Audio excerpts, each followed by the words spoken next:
Hello, I am so excited to be able to be speaking with Frank Ticheli, a name that's just super within the wind world, within the musical world at large, and an awful lot of exciting things are going to happen at the next Dallas Winds concert. Mr. Ticheli, thank you for being with us. It's my pleasure. It's good to be here with you, Carol. It worked out so well that we could talk, and everybody's on edge in excitement because not only are we having a live concert, but we have a world premiere. So clearly, I'm going to ask you first of all about the piece and how it came about and where it's going, and how lucky the Dallas Winds really may be to have this first. Well, I'm the lucky one that they're doing it, actually. This piece is called Bash, and it was commissioned by the Midwest Clinic in celebration of their 75th anniversary conference, which is coming up this December.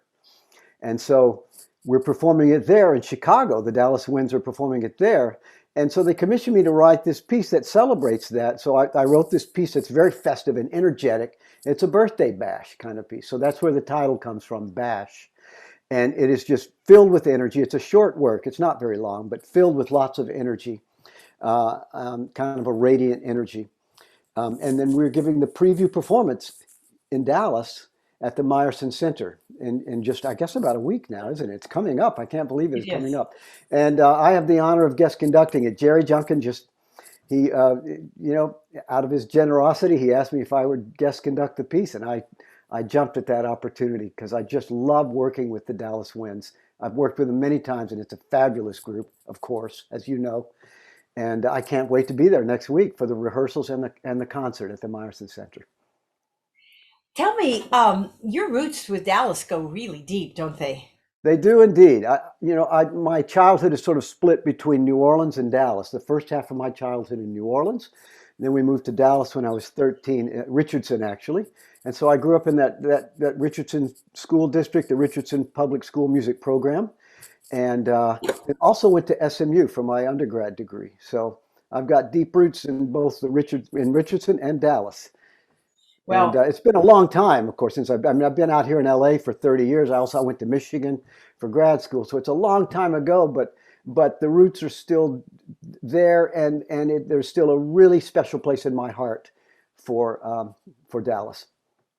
Well, I was very blessed, very lucky to be able to start working, gosh, now 25 years or so ago with the Dallas Winds, giving Hmm. pre-concert talk. And at the time, I didn't know the world of wind music.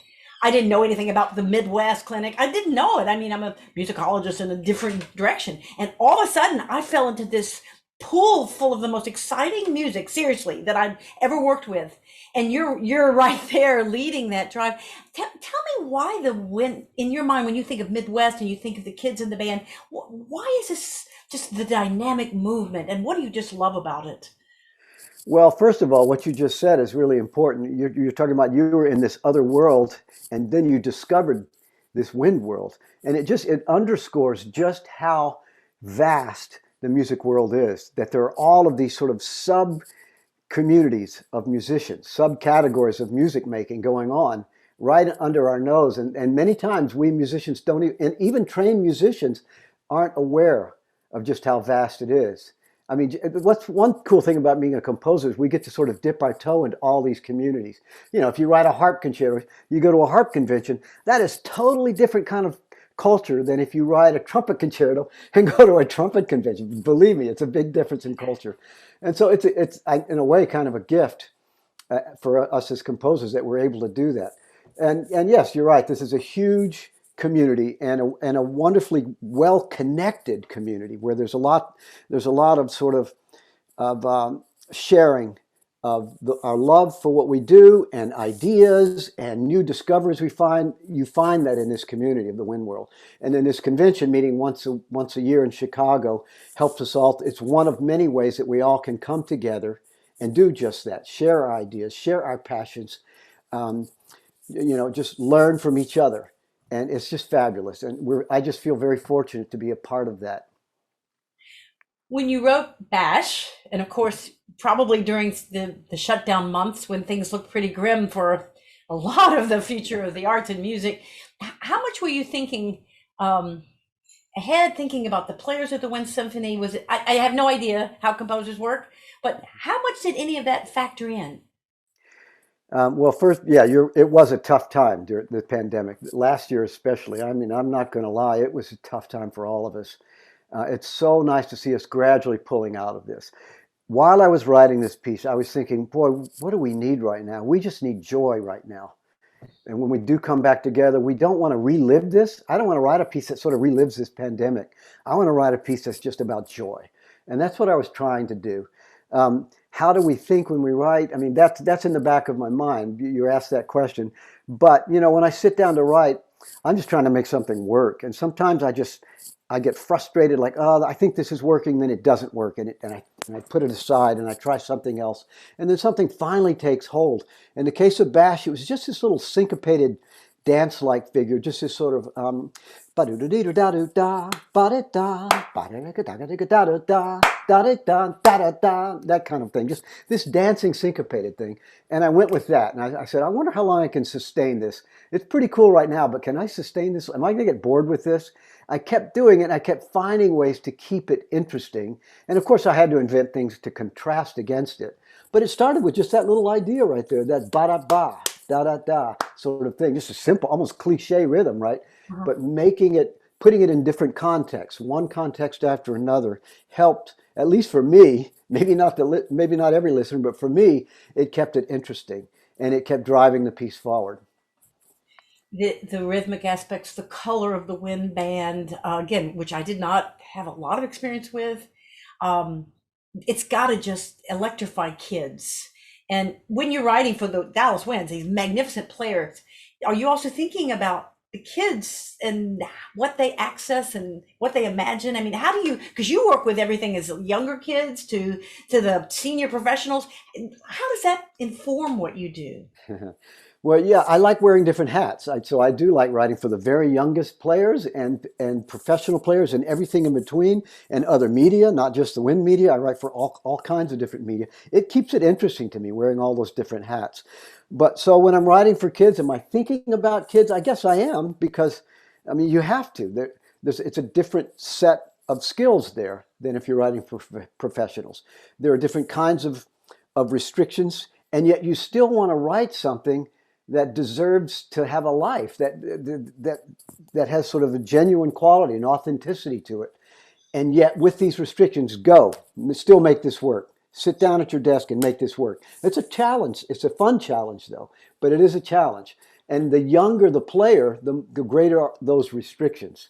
And yet there's still that equal need to make something that is genuine and not just throwaway music. You have to still make something that has worth, at least that has worth to me. And then beyond that, I try not to think too much about age of the player I'm writing for. I just think about that, and then I just try to write a piece. Oh, that's grand. So I'm You know going to ask what? One other thing. I'm sorry. please, What's oh no, really please, please, please. something that's cool, something that I, I hadn't thought of when I was first writing for young people. I didn't know this would happen, and that is that writing for young people in mysterious ways will inform my composing for professionals, which will inform my composing for a choral piece, which will inform my composing for an orchestral piece, which will come back again and inform a piece for young musicians. In other words, they all cross-fertilize each other. All these different hats that we wear as composers cross-fertilize each other in really fascinating and surprising ways. And that's another reason I love wearing all those different hats. Oh, I love that. Well, in well, I could ask you 1,000 questions, and maybe we'll get 999 more of them in the future. I have to ask you this fun one. When you get to Dallas, what do you like to do? What's the first thing you're going to go do?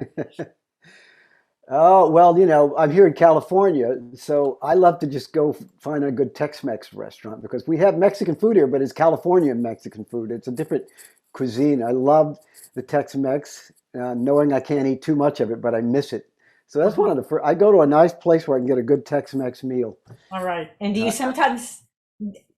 you sometimes think back on yourself as a high school student at that grand, marvelous Richardson High School with their great band tradition, and look at the path you've had? Well, that's probably the second thing I do. I went to Berkner High School, and my family, our family home is still right there on Berkner Drive. about 1 block away. So that's probably the second, after I've had my Tex-Mex meal, I usually drive over to Berkner High School and check out the music program. And I'm happy to say, happy to see that that program is still thriving. I mean, they are doing amazing things there still. And boy, does that it just gratifies, it just warms the heart to go back and see a place for more than 40 years later, almost 50 now, to see it still thriving the way it is.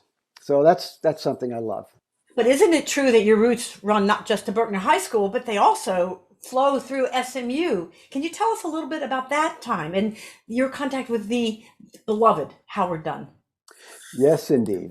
You're right. I mean, Berkner High School was a very important part of my life, and my director there, Bobby Floyd, was incredible in my life and my growth as a musician. And then I was so fortunate to go from there to SMU, where I worked with wonderful composers there, but also my conductor in the ensembles I played in was Howard Dunn, the great Howard Dunn, who was, I guess, the founder of the Dallas Wind Symphony when it was called the Dallas Wind Symphony then.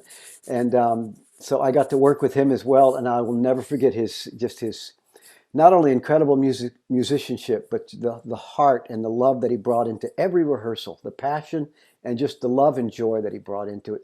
That was infectious, and it has stayed with me all my life. And I'm forever grateful to him for that.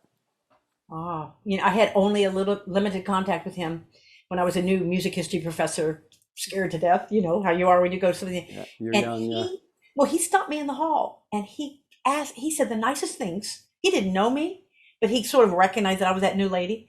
And he said, anything I can do to help you. And he meant it. Oh yeah, he meant it. He would spend a lot of time with students as well. And it's nice to hear that he would do that even with young faculty members as well. That's just the kind of person that he was. Yeah. Yeah, I miss him dearly. Well, that missing and that love is part of what still propels the Dallas Winds to be the ensemble that they are. Yes. Yes, and look at that legacy he's left in the Dallas Winds here. We have this incredible legacy that he's left behind that's still with us and still giving us these great gifts of music. So yeah, we're great. We have a lot to be grateful about regarding Howard Dunn. No question about it.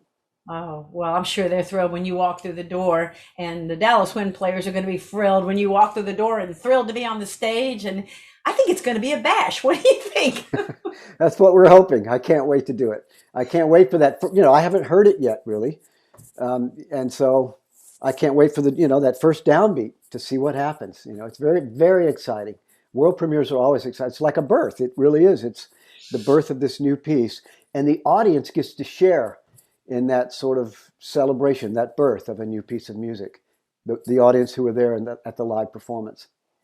So let's hope. So I hope people come out. It's when is that performance? It's Tuesday night, November 16th, right? That's what I believe is correct. Yeah, that's right, at the Meyerson. And I hope they're lined up out the doors. And I know you're going to have a lot of young fans too who love your choral works like Rest, which every time I listen to it, either in the wind ensemble, the orchestra, or the choral thing, I always end up crying.